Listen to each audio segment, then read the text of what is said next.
I don't like cricket.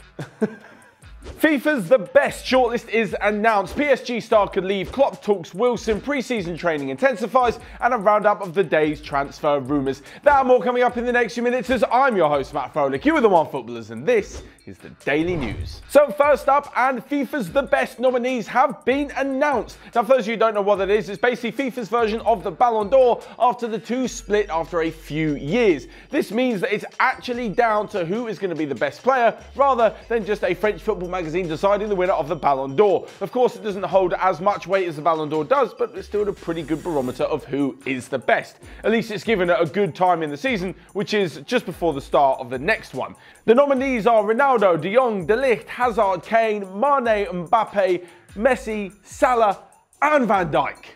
There we go, got all 10 of them out there, but which one do you think is actually gonna win?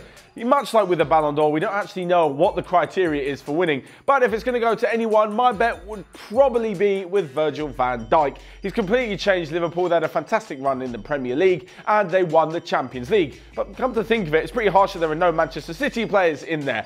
For those of you who are going to go with a bit of left of field choice, I know many of you were saying Alisson is a good choice for the Ballon d'Or because he's won the Golden Glove at the Copa America, the Champions League and the Premier League. So of course, let me know your thoughts down in the comment section over who you think should be winning. But away from that and to the more important stuff like all the transfer gossip and rumours which continue to annoy us every single day. This time is talk of a PSG star leaving, but not who you think. Forget about Neymar leaving for 300 million, forget about Kylian Mbappe. Apparently Edinson Cavani is on his way out of the club to Inter Milan. It's been reported in Tuttosport in Italy that they've agreed a deal with PSG and now what they need to do is present personal terms to the player. Now what this does is completely throw a spanner in the works of the attacking movements from the Serie A to the Premier League. So if he goes to Inter Milan, it means they're going to get rid of Icardi, but we already knew that. But it also means that they may not be so interested in Paulo Dybala, with him potentially linked with a move to Manchester United. There was also interest recently from Inter in Romelu Lukaku.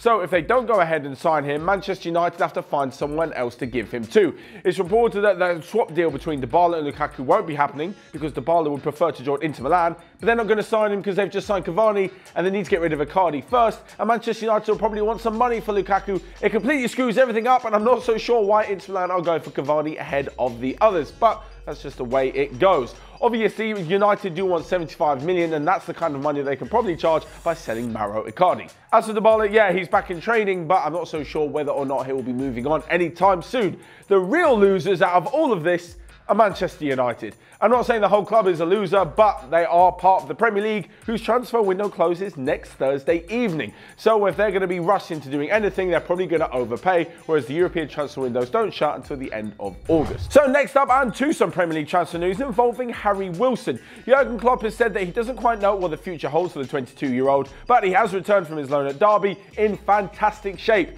For those of you who saw Liverpool's game against Lyon, you'll see not only did Alisson have an absolute clanger, but we'll push that to the side, but Harry Wilson's fantastic strike. What a goal.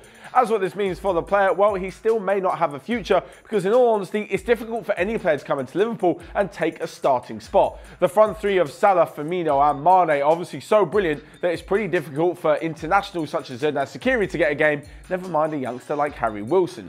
In the last few days, both Newcastle and Aston Villa have shown an interest in bringing in the £20 million rated man, and in all honesty, I think he could do no worse than moving to another Premier League club. The truth is that Aston Villa and Newcastle aren't exactly going to threaten Liverpool's position in any way, and he'll be able to get more game time. Maybe they can insert a buyback clause or at least let him go on loan again for another season, as he looks like a wonderfully talented player. In terms of transfers in for Liverpool, Klopp didn't have much to say, and it looks like they won't be bringing in any new players, certainly any big name players, within the next week or so.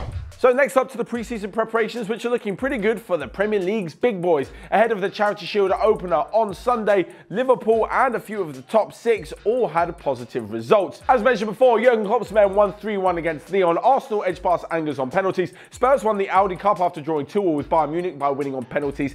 And Chelsea managed to beat RB Salzburg 5-3 with Christian Pulisic getting 2 goals. The second one a fantastic little chip. Alongside this, there was another new boy on the score sheet yet again as João Felix scored an absolute banger for Atletico Madrid. So lastly but not least is a roundup of the daily news. Of course, it's all the other news that I couldn't quite crowbar into the rest of this video.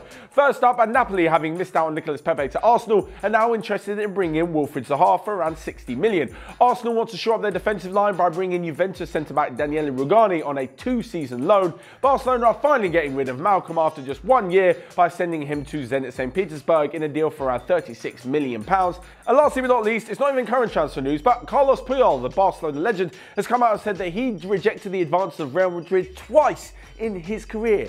Can you imagine if Puyol had ended up at Real Madrid? It's just unthinkable. I know it's not relevant, but things would have been pretty mad if that had happened. So there you have it. Let me know all your thoughts on today's daily news and who you think will be winning the FIFA The Best award. So poorly named. Anyway, let me know your thoughts in the comment section down below and click here or here to check out all of the other videos we've got going on Onefootball. But until next time, I will see you guys later.